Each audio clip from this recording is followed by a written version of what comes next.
السلام عليكم ورحمة الله وبركاته. حياكم الله جميعا يا أخوان. صاحب هذا المقطع من الجزائر، وأتى إلى الحرم النبوي زائرا، وأخذ الجوال ويصور ويدعو لإخواننا في غزة، نسأل الله عز وجل أن يفرج عليهم.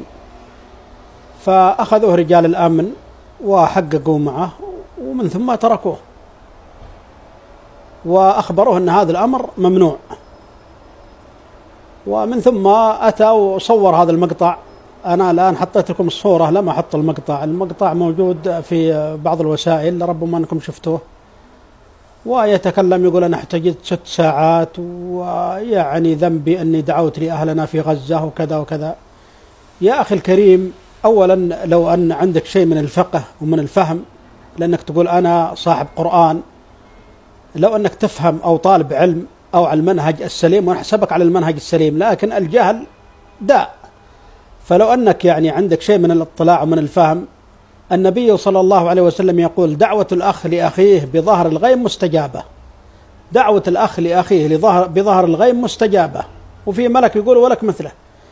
لماذا بارك الله فيك دامك حريص، وكلنا والله حريصين على الدعاء لإخواننا في غزة، حتى ولاة أمر هذه البلاد يدعون، وولي العهد له خطاب في القمة يقول ندين ونستنكر ما يحصل، وأيضا ما قصروا يعني جزاهم الله خير، دعموهم. وأيضا الدعاء على المنابر على منبر الحرمين الشريفين يدعون لهم. من قال لك ما في أحد يدعو؟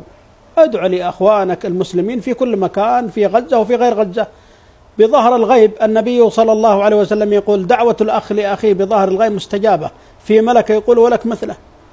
دامك حريص بارك الله فيك يا أخي، وصلت إلى هذا المكان الطاهر، لماذا ما تقوم الليل وتدعو في الثلث الأخير من الليل لإخوانك في غزة؟ لماذا ما تدعو بين الأذان والإقامة بينك وبين نفسك؟ لماذا ما تدعو في آخر ساعة من يوم الجمعة؟ لماذا يعني لازم أنك تصور الجوال وتدعو والناس يؤمنون؟ يا أخي في ملائكة يؤمنون، في ملائكة يؤمنون، والملائكة دعاهم مستجاب. فلماذا يا أخواني هذه يعني بعض الناس يأتي وللأسف يعني يحب يسبب يعني البلبلة ويسبب الفوضى، يسبب يعني لماذا هذا كله؟ فأنت يا أخي الكريم بهذه الحالة أخطأت صراحة، أخطأت في هذه الحالة. هذه إجراءات أمنية يحق لأي دولة أن تتخذها، وتأتي أنت وتنشر الآن مقطع وتقول يعني عشان أنا دعوت الإخوان في غزة، ومن أراد أن يعني يعتمر أو يزور الحرمين فينتبه وكذا وكذا. يا أخي الأمر ليس، الحمد لله بلاد الحرمين الشريفين حريصة، ولربما أحرص منك على الدعاء لإخواننا في غزة، وعلى يعني الظروف التي تحصل في غزة، يعني مهتم أكثر منك يا أخي. فنسأل الله السلامة والعافية. فاحذروا يا أخواني من يعني بعض يعني أمثال هؤلاء قد يأتي، ومن ثم هذا والله ما تدري، نحن نحسن الظن فيه لكن ما تدري وش منهجه، لأن أصحاب الأحزاب كثروا، الإخوانجية، السرورية، جماعة التبليغ، الحركيين، الثوريين إلى غير ذلك. فما تدري من أي يعني جهة، ما تدري من أي على أي منهج وعلى أي يعني.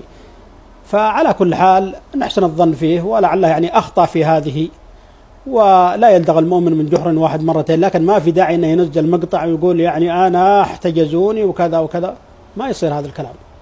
فنسأل الله يا أخواني لنا لكم التوفيق، وأحرصوا بارك الله فيكم يا أخواني على عدم إساءة الظن بولاة أمور هذه البلاد وبحكام هذه البلاد. والله ما علمنا منهم إلا الحرص على التوحيد وعلى السنة وعلى بلاد الحرمين الشريفين وعلى المسلمين، حرص شديد. نسأل الله عز وجل أن يحفظهم وأن يبارك فيهم، وأن يحفظ بلاد الحرمين الشريفين وجميع بلدان المسلمين، وأن يكون عونا لإخواننا في غزة، وأن يفرج ما بهم، أنه سبحانه وتعالى على ذلك قدير وبالإجابة جدير.